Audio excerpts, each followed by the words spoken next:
እኔ የምለው ውጊያ ውጊያ አሁን ከምርጫ በኋላ ትልቅ ውጊያ እንዋጋለን። እኔ መከላከያ ነኝ። ትልቅ ውጊያ እንዋጋለን። መንግስት እንደዛ ነው እና ተዘጋጁ፣ በርቱ ነው የምላችሁ። እንደ አንድ መከላከያ ሰራዊት በደንብ ልዋጋችሁ ወስኛለሁ። ትልቅ ውጊያ በፍቅር ነው የምንዋጋው፣ በደስታ ነው የምንዋጋው እና በርቱ፣ ጠንክሩ እና ተዘጋጁም እላችኋለሁ። አሁን ምርጫዋ ትለቅ የሚል እንትን ነው ያለው። ከዛ በኋላ ውጊያ እንዋጋለን ፈጣሪ ካለ።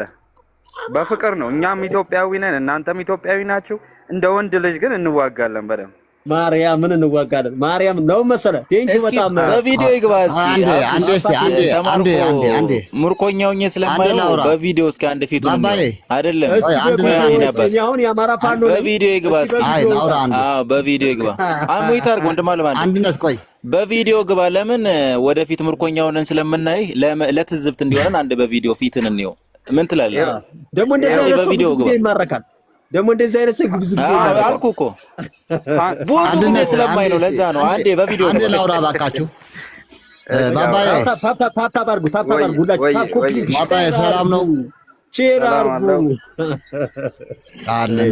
አንደኛ በፍቅር መዋጋት የሚባል የለም። በፍቅር የምትዋጋው የፍቅር አይደለም። አይ ገብቷል። በፍቅር ስለ አይ ልነግርህ ነኝ። ቆይ መከላከያው ምናልባት ካንተ በፊት ኑሬ አውቃለሁ። ካንተ የኖርክበት በላይ ኑሬበት ሆናለሁ አውቃለሁ። እርግጠኛ ምን ልነግርህ፣ እሺ ቢያንስ ዝም ብሎ እንደዚህ ሆ ብሎ በገቡበት ሳይሆን ማለት ነው። ወይም ግን አገባስ ወደ ማረም መጣ እንዴ ኔትወርክ ወገን ለወገን በሚጫፋጨፍበት ሳይሆን ዳር ድንበር ለማስከበር በኤርትራም ይሁን ጂሃዲስት አውጆ በሶማሌ መቃድሾ ሰብረን የገባንም ቢሆን አገር ወክለን ስለማስከባርም ቢሆን ተሳትፈን የወጣን ሰዎች እስከሆነ ድረስ የጦርነት አስከፊ እንጂ የጦርነት መልካም የለውም። ግን ግድ ሲሆንብህ መኖር ሲኖርብህ የህልውና ጉዳይ ሲሆን ግን ያው የግድ ዝም ብለህ ከምትሞት የተዋጋ መሞት የሚሻለው ምርጫ ትወስድና ትገባለህ። አው ጠላት ሲሆን እኮ እንደዛ ነው። እናንተ እኮ ጠላት አይደለም ወይ ልነግርህ ነኝ አይደለ?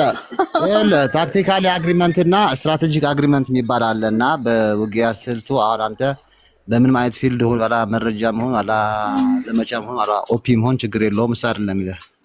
አሁን አንተ ልጠይቅህ፣ አሁን ያለ ስርዓት በትክክል መንግስት እንደ መንግስትነት በነገራችን ላይ መከላከያ አራት መርህ አለው።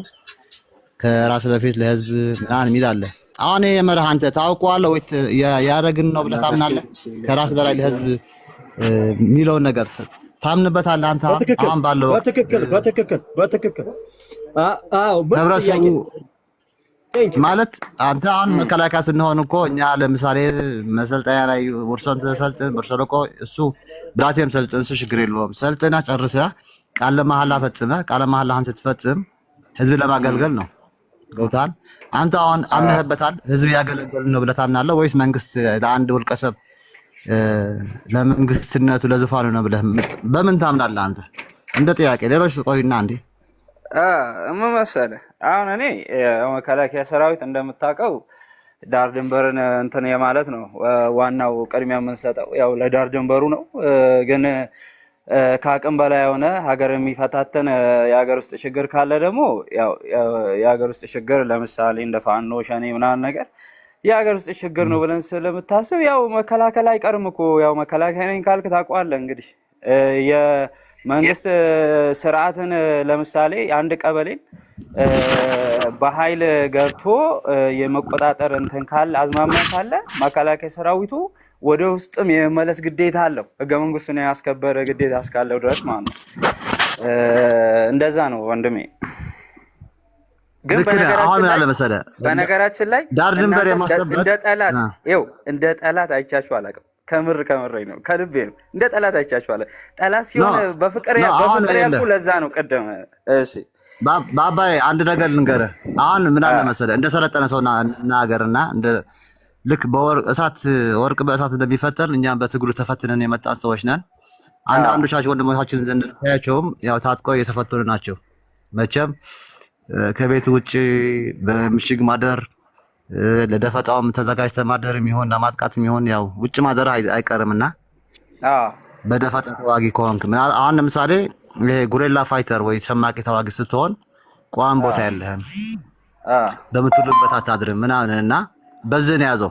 አሁን መንግስትና ጸረ ሽምቅ በሚለው ያዘውና ንግባባ እንደሰለጠነ ሰው አንተ አሁን አምነህበታል ወይ ነው በግልህ። አንተ አሁን ለምሳሌ ሚሊተሪ ለብሰሃል የምታስቀድመው ነገር አለ አምነህበታል ወይ በተጨባጭ አንተ በግልህን በቃ መንግስት ልክ ነው አሁን አማራ ያለ ህዝብ መጨፍጨፍ አለበት ወይም እነኚህ የአማራ ውክልና ሳይሆን የሻስታ ብለህ ነው የምታምነው?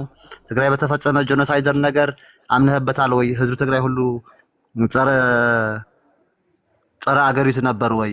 አሁን ልክ ሸኔ ለምሳሌ ወለጋ መስመር ብትሄድ ሸኔ ድሮም ነበረ አባቶርቤ ምናምን ስም የተቀየረ ነው እንጂ አለ። አሁን አገሪቱ ለምሳሌ መንግስት በመቃወም ለምሳሌ በጉምዝ ብትሄድ ተቃዋሚ አለ፣ በኦሮሚያ ብትሄድ ወለጋ ሙሉ ተቃዋሚ አለ፣ በሶማሌ ብትሄድ አልታይና ኦነሊፍ አለ፣ አማራ ክልል ብትሄድ ፋኖ አለ፣ በትግራይ ብትሄድም ያው ጁንታ ተባለም ቲዲኤፍ ተባለም አሁንም ወጣ ገባ በሚል ነገር አለ። ገብቷል? አሁን እነኚህ ሁሉ ጸረ መንግስት ሊቆምበት የቻለ ምክንያት መንግስት አንተ አንድ ስህተት ስትፈጽም አንድ ሰው ተሳስተሃል ካለ ምናልባት ልክ ላይሆን ይችላል ያ ሰውዬ። ሁለት ሰው ተሳስተሃል ካለ ግን ስህተት ሊሆን ይችላል ብለህ በማመን ይሄ ሁሉ ሰው በመንግስት ላይ የተነሳበት ምክንያት የመንግስት ችግር አለው ብለህ አታስብም? ህዝብ ነው ችግረኛ ብለህ ታስባለህ? ይኸው በጣም ትክክለኛ ነው። ሞራላዊ ጥያቄ ነው የጠየቀኝ። እንዴት መሰለህ እኔ እንዳረዳዴ እንደ አቅሜ ስረዳው ማለት ነው አሁን ያለው ኢትዮጵያ ውስጥ ያለው ችግር የፖለቲካ ችግር ነው ብዬ ነው የማስበው። የፖለቲካ ችግር ደግሞ በፖለቲካ አስተሳሰብ ነው የሚፈታው እንጂ በኃይል ይፈታል ብዬ አላስብም። ኃይል ከሆነ ቀጥታ ሀገርን ወደ ማፍረስ ኢትዮጵያን እቺ እንግዲህ ምን ሞትላትን አሁን እዚህ አማራ አለ፣ ይኸው ደቡብ አለ፣ ኦሮሞም አለ፣ እኔም አለው እና አንድ ላይ ምንድነው አላማችን እንግዲህ ኢትዮጵያን በኃይል ከሚያፈርሳት ወገን ለመጠበቅ ነው እንጂ ከመንግስት ጋር ችግር አለ ችግሩን በእንትን ይፍታው፣ በፖለቲካ ይፍታው፣ በሌላ መንገድ በህዝባዊ አብዮት የሚባለው ነገር በሱም ይፍታው። በጣም ይቅርታ ይደረግልኝና በክላሽ ቆይ አንተ ያስጨርሰኝ ዳግሜ አላማችን ኢትዮጵያችን የምትሉትን ነገር ተውትና በኢትዮጵያ ስም መናፈሻ እየተገነባ የውስኪ መጠጫ መናፈሻ እየተገነባ 101 ጊዜ ካሜራ ላይ እየቀረበ አገር እየቀየርን ነው በሚል ተቆጣጠር አሹ ያለ አሹ መናፈሻ አይደለም የኢትዮጵያ ነው እና እሱን ካየነ በኋላ ደግሞ ምንድነው የተወሰደው? መናፈሻው ከተሰራና ካለቀ በኋላ ምንድነው የተወሰደው? ባንድ እነ ጊልዶ ባንድ ማኖች ደግሞ ብዙ ማቴሪያል የላቸውም መሰለኝ። አሁን ደግሞ ማቴሪያል መዝረፍ ጀምራቸዋል። እንግዲህ አሁን ይሄ ልጅ ሲሞን ጥሩ ጀምረሃል በስነ ምግባር ስትለኝ ደስ ብሎኛል። እስኪ ብታወራኝ ደስ ይለኛል። መሰዳደሩ ትርጉም የለውም። ቆይ እኔ ጥያቄ አለኝ። ከምንም ጋር ለምሳሌ የአማራን ገበሬ ሰብል ከጎተራ እያወጡ መርጨት ማቃጠል ይሄ ህግ እያስከበርክ ነው ብለህ ታምናለህ? በጣም ጥሩ ጥያቄ ነበር ጠየቀ። ኧረ አንተ መከላከያ ሰራዊት እንደዛ ያደረገ መረጃ አለ? አዎ መረጃ አለኝ። መረጃህን አቅርብ፣ ለሚዲያ አቅርብ። እንደዛ ሲያረግ ካየ እና ይቀጣል። እንደዚያ የሚያደርግ ሰራዊት ካለ ይቀጣል። ለመረጃህን ግን ፓብሊክ አድርገው ለእንትና አቅርበው ለሶሻል ሚዲያ አድርገውና እንዴት እንደማይቀጣ ታያለህ። ምንድነው እንደዚህ ላሳይህ? ቆይ አሳየኝ ነው የምትለው? የለም ነው የምትለው? ካለ ማለት መኖሩን አለመኖሩን በምን አውቃለሁ ታዲያ? ካላ ፓብሊክ አድርገው ለማህበረሰቡ ልቀቀውና መንግስት ይሄን ነገር ደርሶበት መፍትሄ የማይወስድ ከሆነ እንደ መከላከያ ሰራዊት ታውቃለህ። መከላከያ ከሆንክ እንግዲህ አሁን የሆነ ነገር ካጠፋ ያው መቀጣት አይቀርም እንኳን ትንሽ ነገር ራሱና እሱ ማሳየት ነው፣ በመረጃ ማሳየት ነው የሚሻለው። የኔ አባት አንደኛ እውነት ነው። ቆይ እስኪ አንዴ ሙይት አድርግና ወበል እኔ አሁን የአንድ የአማራን እህል ሳቃጥል እዚህ ጓደኛዬ ያለው አማራ ምን ይለኛል ስታስበው? ስለ እንደዛ ይሆናል። አንተ መከላከያ ሰራዊት ታውቀዋለህ ከሆነ እንደዛ አይሆንም፣ እንደዛ አይደረግም። ባባዬ አንዴ አሁን ምን አለ መሰለህ፣ አሁን አንተ በሰለጠነ መስፈስ ናውራና አዛዥ ምናልባት የምታወቅ ማይታወቅ አሁን እንተው። አንተ እንደ ግልህ ነው የምነግርህ። አሁን ለምሳሌ ሁሉ አንድ አይነት ወይፋና ደጋፊ ሁሉ ከሆነ አያምርም። እኔ እንደኔ ነው የምነግርህ። ሁለት አይነት አስተሳሰብ ያለው ሰው መጥቶ ቢነጋገርና ቢከራከር ወደ አንድ ቢመጣ፣ ፖለቲከኞች ለጥቅማቸው ነው። አሁን ትግል ያለ ግን ማለት ነው አንተ በነገራችን ላይ ወታደር ከሆንክ አድርግ አታድርግ መፈጸም ነው እንጂ ለምን እንኳን አትልም። ገብቶሃል? ምክንያቱም ያን መመሪያ ሲሰጥ አድርግ አታድርግ ኖ እኮ እስከሆንክ ድረስ ነው የምነግርህ። በራስህን አትጓዝም እኮ በቃ አድርግ አታድርግ ፈጽም አትፈጽም ነው መመሪያው። ከዛ ምናልባት ግዳጅ ከተፈጸመ በኋላ ለምን ብለህ መድረክ ላይ ተከፍቶ ግምገማ ምናምን ሊደረግ ይችላል። እውነታው ይሄ ነው የመጣንበትም እስከሆነ ድረስ ማለት ነው። አንተ አሁን በተጨባጭ ያለ ሁኔታዎች ግን እርግጠኛ ነኝ እያየኸው ነው። ከቦታ ቦታ መንቀሳቀስ አትችልም። ዋስትና የለህም። ሰው ይታፈናል። አንድ ሰው ታፍኖ ሚሊዮንስ ይጠየቃል፣ በሺዎች ይጠየቃል። በልቶ ለማደር በተቸገረ ህዝብ፣ በልቶ ለማደር በተጨነቀ ህዝብ ላይ እንደዚህ አፈናና ግድያ የተደረገ እንደገና ሰብሉም የተቃጠለ ሰው እየሞተ ህፃን ኃይል፣ አሮጊት ኃይል፣ ወንድ ኃይል፣ ሴት ኃይል በሚጨፈጨፍበት ሰዓት መንግስት ልክ ነው ብለህ ማመንህ እኔ እርግጠኛ አይደለሁም። አንተ ወይ በሰው ትነዳለህ አሊያም ደግሞ ሙሉ ንቃተ ህሊናህ ላይ እንዴት ነው አሁን ስትናወራ እኮ ንቃተ ህሊና አለህ ብዬ ያመንኩ ያለሁት ማወራ ያለሁት ስለ መንግስት አላወራሁም። እኔ እስካሁን ስለ መንግስት አላወራሁም። እንደ ግልህ እንዴት አምነህበታል? እንዴት ማለት አንተ እኮ ስታገለግል እኮ አምነህበት ነው። እኔ አሁን ለምሳሌ መከላከያ ታገለግል ህዝብ ያገለገልኩ ነው ብዬ ነው ማምነው የነበርኩት። ገብቶሃል? እኔ ቁማር የተበላሁ እንደሆነ አላውቅም። እኔ ልክ እንደ ቁማር ብራት ይዘህ እንደምትበላው ፖለቲካ ላይ ደግሞ ህይወት ሰው ነው የምትበላ። ብር እንኳን ትመልሰዋለህ። ፖለቲካ ዓለም ግን የመከላከያ ሰራዊት ስራው ምንድን ነው ንገረኝ እስኪ።